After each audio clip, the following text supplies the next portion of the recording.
Hello guys, welcome to Get Glimpse channel. Shotcut is a powerful, free and open source video editor that makes it easy to create slow motion effects. While a simple speed adjustment can get you a basic slow motion, achieving perfect slow motion often involves a few extra considerations.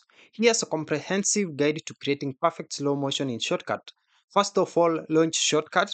I have mine pinned here in the taskbar and I'll just double click on it to launch it. Once inside here, click on Open File and select the video you want to edit from your Windows Explorer.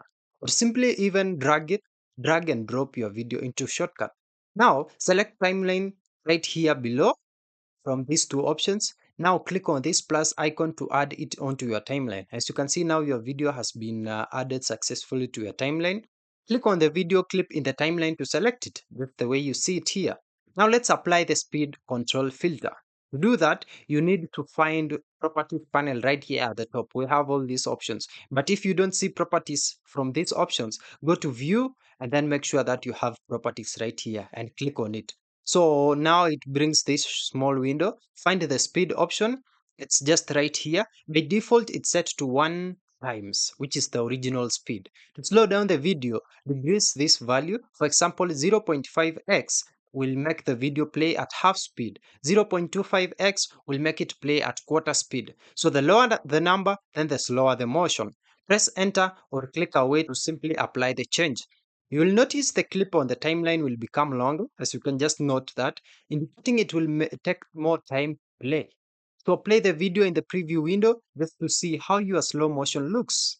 Let's say you want to slow down only a section, not the whole video, and which most of the times is the case. This is how to do it. Press the playhead or this vertical line at the beginning of the section you want to slow down. Now press on S or even just look for split icon right here to split the clip at that point.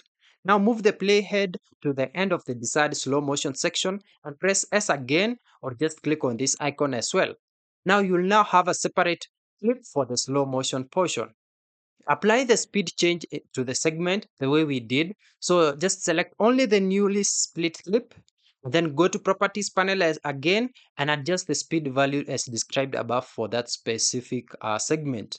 Now let's just adjust the neighboring clips because the clip you slowed down will become longer. So you will need to move any subsequent clips on the timeline to accommodate this length change to maintain your desired sequence.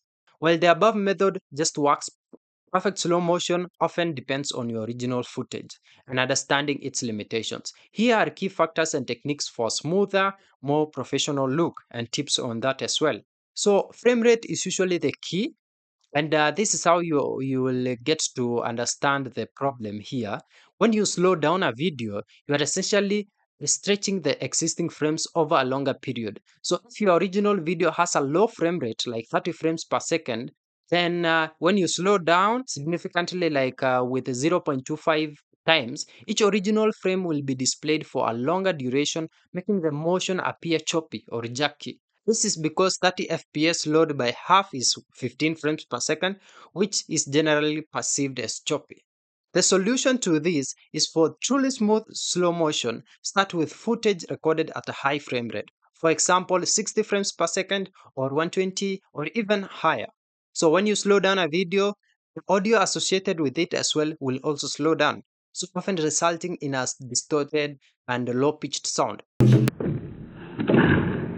So this is a recommendation. For most slow motion effects, it's best to mute or detach the audio from the slow motion clip, and then add background music or even sound effects that fit the slowed down mood. To detach the audio, you just need to right click the clip like this on the timeline. Now select detach audio under these options, and this will place the audio on a separate track, allowing you to mute or delete. Don't be afraid to experiment with different speed values. Just go even with something like 0.7 times, 0.4 times to find what looks best for your specific footage and desired effect.